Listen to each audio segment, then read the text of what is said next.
Boom. Ethereal synchronicity 444. Hello, what we saying, people?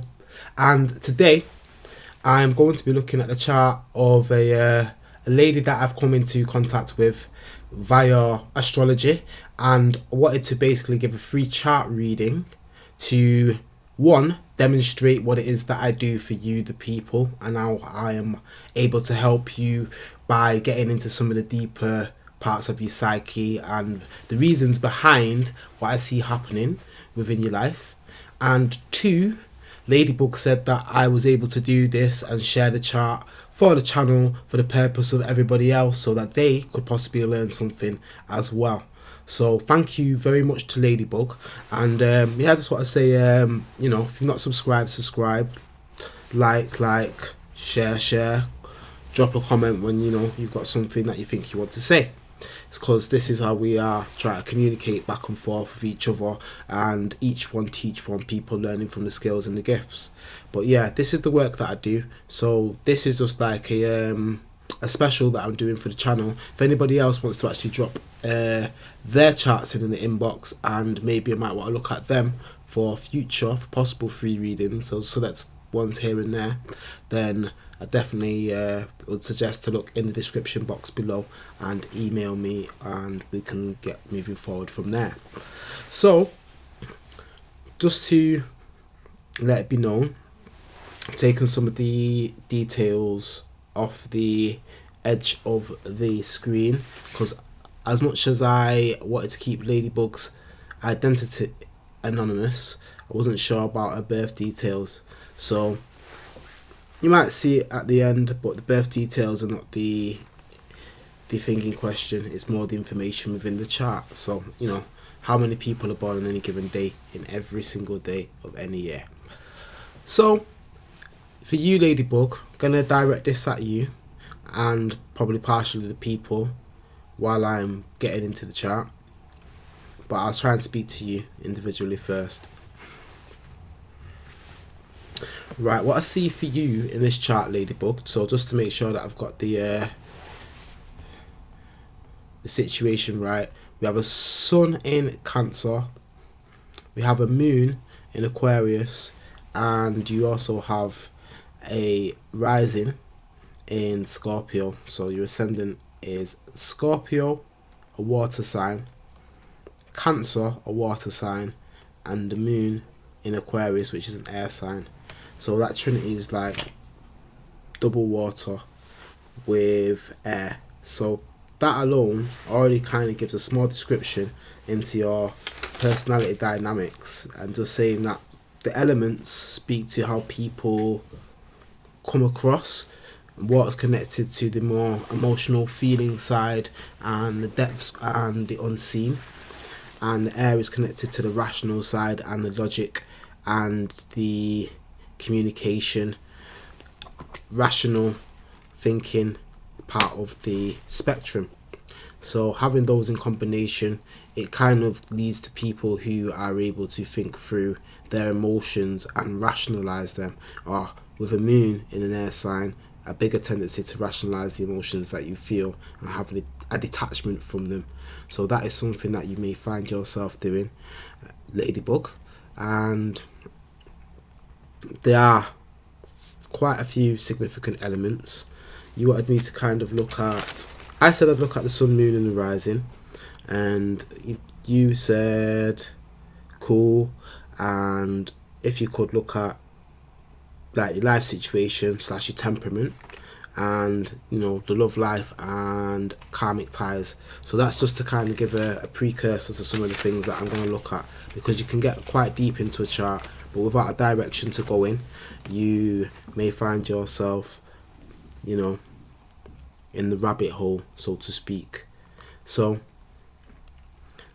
the sun is in the 8th house, right? We have a house system which basically splits the chart into 12, and it's 12 signs, so it's in correlation with the 12 signs.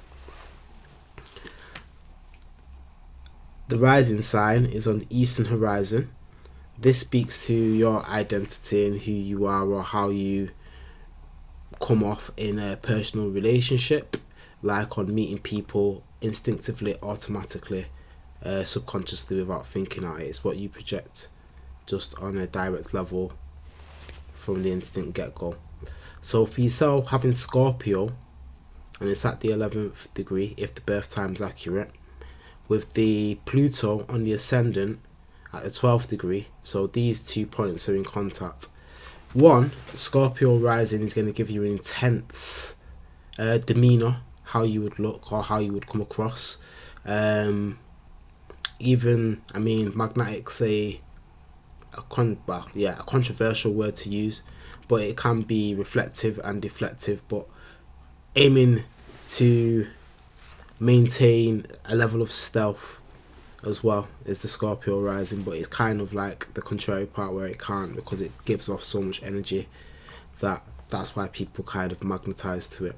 So having Pluto in Scorpio, which the sign of Scorpio is actually ruled by Pluto in modern terms, and Mars in traditional terms, and these planets are actually in a wide aspect to each other, so I'm going to speak to that later on. But having Pluto on the ascendant here, if this time is correct, it makes for somebody who has a very, very intense personality and likes to get to the depths of things.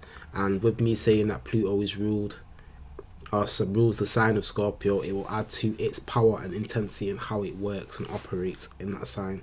So for you, Ladybug, I personally see you being quite an intense and strong, passionate character in meeting people. But having Pluto in the first house spoke to me in a number of ways, which I just put across straight away.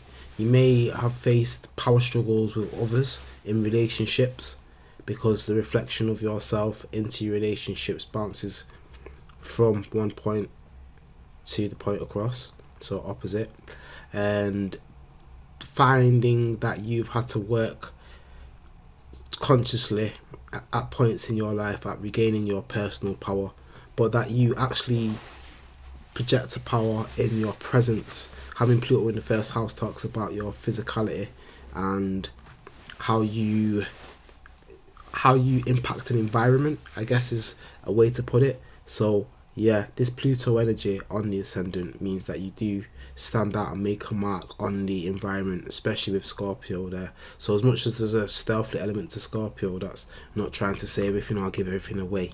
There's definitely like an energy that would come off you having this aspect alone. So that would just speak to having Pluto in the first house and the ascendant, which we're going to get deeper into. But another important element of your chart I'm going to go to is the sun. So it's good to move over to the sun with it being in the 8th house, because Pluto traditionally, and even Mars, or not traditionally, but Mars traditionally, but Pluto modernly speaking, has a Scorpio connection with this 8th house. Now that is very highly disputed, but it's the very simple ABC way of explaining astrology. The 12 signs and the 12 houses are not directly connected, but more indirectly connected. Natural house system. So to put it out there before any astrologers try and jump on my back and say I don't have a clue about this, I do know, but you know how the public are, they don't necessarily know. So let's keep it simple for people. The situation why I've moved from Pluto on the ascendant to Sun in the 8th house, which is obvious to the astrologers but maybe not to the viewers, is that the 8th house has such a strong connection with Pluto and Scorpio, and the Sun being a very dominant part of the chart, I'd like to say. It kind of echoes a marker of an intense personality, like most definitely speaks to some signature of intensity again. 8th house can speak about the hidden things, the occult, death and rebirth, joint accounts, joint affairs, other people's resources, other people's values. These things are all connected into this 8th house.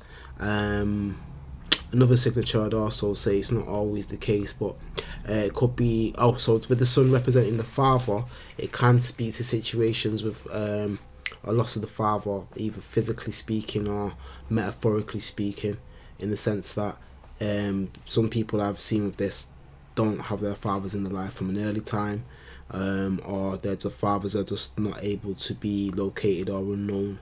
So I mean, it's not always the case. It could just be a very turbulent relationship, or even a very intense relationship with a father figure in the family. But the 8th house deals with extremes, so it could be anything extreme from just not having a great relationship to having a really intense and great relationship to not having a father at all. So I had to mention that.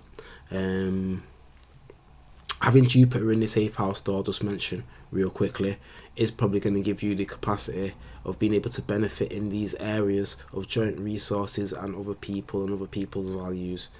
And the sign of Gemini speaks to siblings and possibly communication. 21st degree, 1, 2, 3. You could look at it Aquarius, you could look at it Gemini, depending on how you do your number system. So yeah, that kind of leads me to bounce over to nicely and transition to your moon sign. So your moon sign is Aquarius, and it also rules, well, the moon governs the home, the past, the family, the emotional disposition. These kind of things are what the moon looks at in astrology. And if it was going to be connected to a house, it would be connected to the 4th house. So the sense of the moon in your chart being in this house speaks to somebody who, well, there's many ways this plays out. The moon in the 4th house is somebody whose emotions wouldn't be on the surface. The moon in Aquarius is somebody that would rationalize their emotions. But the moon on the North Node would change that by some dynamic, because it's going to add an intensity to the moon's effect. So these nodes actually I'm going to get into, and the moon here, but at the top of it, just so I can qualify everything and move back to how it all ties in together, is you have the South Node in the sign of Leo in the 10th house, and Leo is ruled by the Sun. So I believe this Sun placement would have, and everything I've said about this previously, would have some reflection on the earlier stages in your life and possibly past life relationships, and you would have possibly been familiar with being a leader in business. Now the leader signature is reinforced with your Mars being on the midheaven, also known as the MC. But Leo likes to stand tall and shine brightly, because it is led by the and ruled by the Sun, represented by the Sun, Leo. So having this as a South Node signature speaks to someone who naturally possesses the gifts of being able to stand and shine and express themselves and have their talents. The 10th house signature speaks to the business and the paternal lineage, which is where you get the Sun again, and the authorities. So when I say the authorities, I mean like the community, from public reputation and public standing. Yeah, authorities do come under like 10th house governance as well. So it could have either had a father or father roles or men, or from a background of powerful men who stand, well, shining quite brightly in their communities, probably at some point or stage in your past. Now I say this because the past and the future always hold a balance and a significance through the nodes. So the Sun was the ruler of the South Node. In this case, the ruler of your North Node could be, or is, Saturn and Aquarius. Both of these are in Capricorn. So I'm seeing the signature reflect again of the 10th house, which is traditionally a Capricorn area, because Capricorn is the 10th sign from Aries. And all of both of these planets, and even the other bodies here, strengthen this Capricorn signature in terms of the North Node and how the masculine element, or the expressive creative element, because the Sun doesn't just speak to, the Sun and Saturn relationship is a very tied into power of the self-governance and power of the authority outside yourself. And actually this is something that I'm going to get into in your chart, because I think this plays a quite strong role in the themes in your life, Ladybug. So how I'm seeing what I'm connecting the dots together with the North Node rulers being in Capricorn is that as you get older, Capricorn being a sign of time and experience, things will start to work out. But I think, I like this. 11 and 3. So you're looking at 11 on this ascendant here, 11 on the North Node ruler, traditionally speaking. It's definitely a service element, even Aquarius as a sign. The moon on the North Node, talking to the emotions, the masses, the people. There's an element, there's different elements in this chart, but from what I see, things will work themselves out for yourself in terms of your life direction as you get older and basically establish yourself. But there's a balance always, as I say, because the echo and the, how can we put it, the reverse factor of it is this is Saturn, the 4th house. The 4th house is more connected to the moon, and Saturn itself is connected to the 10th house of the outer world.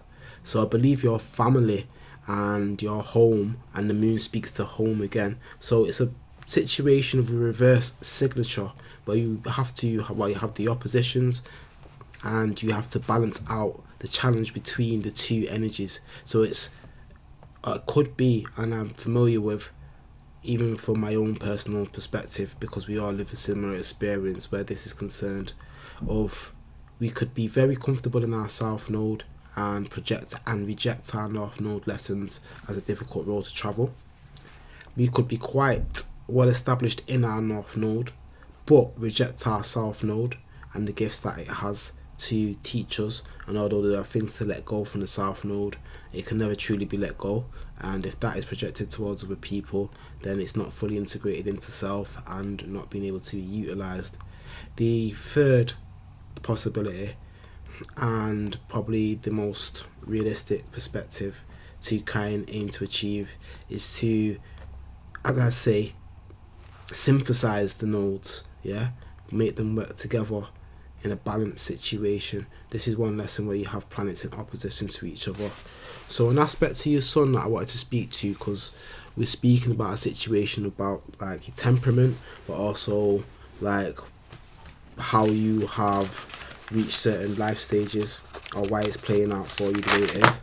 Now, your sun in Cancer at 1 degree, nearly 2 degrees, is pretty much tightly opposite to Uranus at 3 degrees in Capricorn. So Cancer and Capricorn are opposite each other in terms of the zodiac.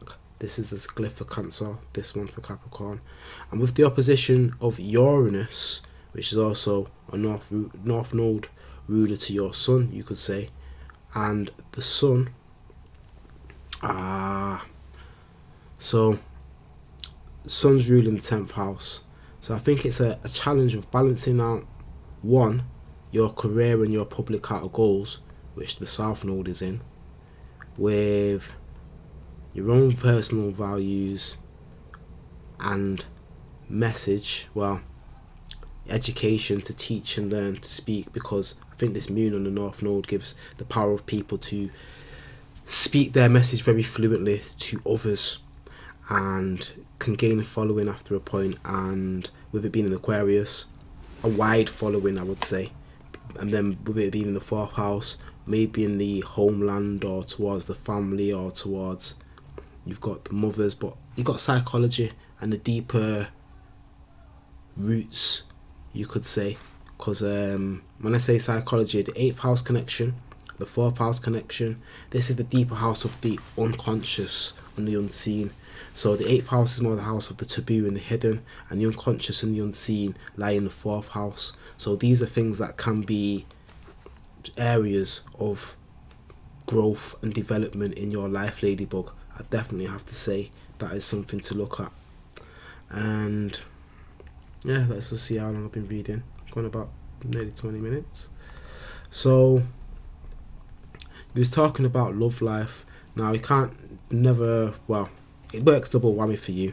Love and Venus and Mars, but definitely Venus, speaks to relationships, money, and you know how we relate to other people.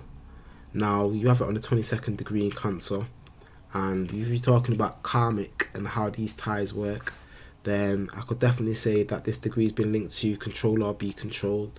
So it may be a situation of you've kind of had to vie for control, and I see this echo signature of having the 8th house sun, and the Pluto on the ascendant. So love may have been a challenge for you throughout your time, but it would show that you're a Cancer with the sun in Cancer and Venus in Cancer, that you're a very loving and emotional person. And with Venus in the 9th house, actually, you're going to actually have a passion for traveling, philosophy, higher learning, broader levels of knowledge would definitely appeal to you in terms of relationships and partnerships. That's something that I can see with a Venus like this. The only challenge that I see, well, I say the only challenge, a key challenge I see with this Venus, and it's only key challenges you need to look at really, only in terms of everybody has challenges and how many battles can you fight. But I see the moon, which is conjunct the North Node, but it's making an in conjunction to your Venus. So the shorthand is that Venus speaks to what you want and the moon speaks to what you need. Now the inconjunct aspect, which I call a 5 o'clock or 7 o'clock, this aspect is an aspect of, it's balanced, but it's kind of the give and take where they don't integrate so well. So you kind of have to know which one to leave and which one to take, and when to leave it and when to take it. And it's a harder lesson even in the opposition at times. But once it's mastered, it can kind of be a key to things. But the reason why I explain it like that is because like you have to find a balance between what you really kind of like think you want and what you really probably think you need. Oh sorry, here we go. Feel that you want. Cancer is a sign of water and feeling operation, and then Aquarius is a sign of air and rationality, think. And then the moon deals with these needs of, you know, a Cancerian nurturing instinctive element. So yeah, that might be a very strong force in you to nurture people. And then maybe in the sign of Aquarius, people amongst the family, in the 4th house, but with the Aquarius theme being around ideals, where that the wider spectrum can change and adapt. I say wider spectrum can change and adapt. What I'm trying to say is that you're forward thinking and maybe looking at how you could break down the past operations to maybe reinvent the new way going forward. So that's the way that I'm intuitively just reading and putting these words together. Now, before I wrap it up, I think I'll just throw out a couple of key points just to answer some of the questions that I was able to pick up. And I seen that in the eclipses, so you have an eclipse like the lunar eclipse and the solar eclipses, and I believe the lunar eclipse, when you, after you were born, falls smack bang on your moon. So when you talk about karmic ties and connections and things you are well, in fact, yeah, things you are kind of here to do and establish and achieve, the moon is an undeniable element. So I'd have to ask about the mother, the home, that situation, the past. But then Aquarius is the sign of the future and detachment as well. So maybe there's a detachment from the mother and the home, and even a possibility that you could have been raised amongst more of a community or a family kind of setting than rather maybe an individual, or you may have been detached in the past. And this lesson here may be about working out how to express yourself, but also then balance that out into working for the better of the collective as well. So I see that as part of a theme. So all of this I was just reading off like some notes that I've written, but not reading it off the notes. I wrote the notes and then I had the ideas in my head and then I followed the chart around. What happened initially is that once I looked at the chart, I intuitively looked into what I could see and find, and then I wasn't able to write it all down at once due to the environment that I'm in. So I've had to go back and give it a once or twice over, be satisfied with what I've seen and wanted to say.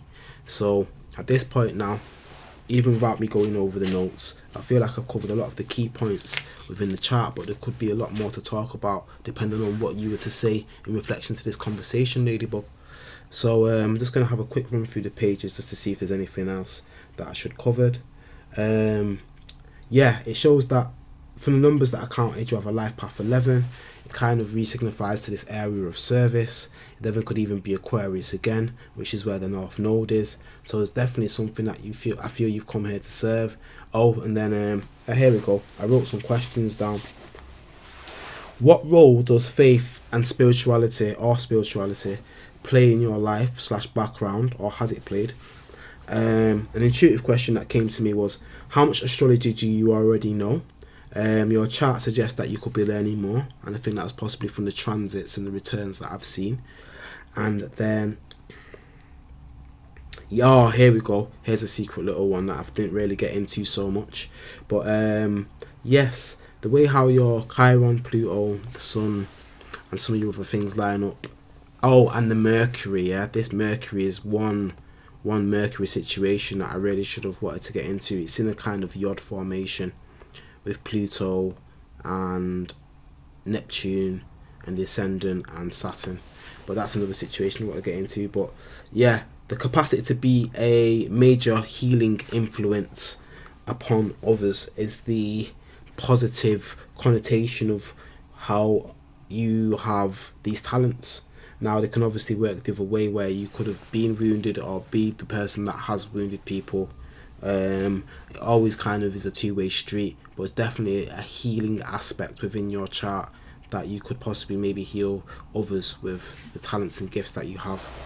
And then I guess I couldn't really leave it out the fact that, yes, having this Mars on the midheaven and square the Pluto, so just to get back to what I said I would, Mars is saying that you want to kind of lead and initiate and go forward, especially with the philosophies in the things that you believe in. The reason I say philosophies and ideas is the 9th house.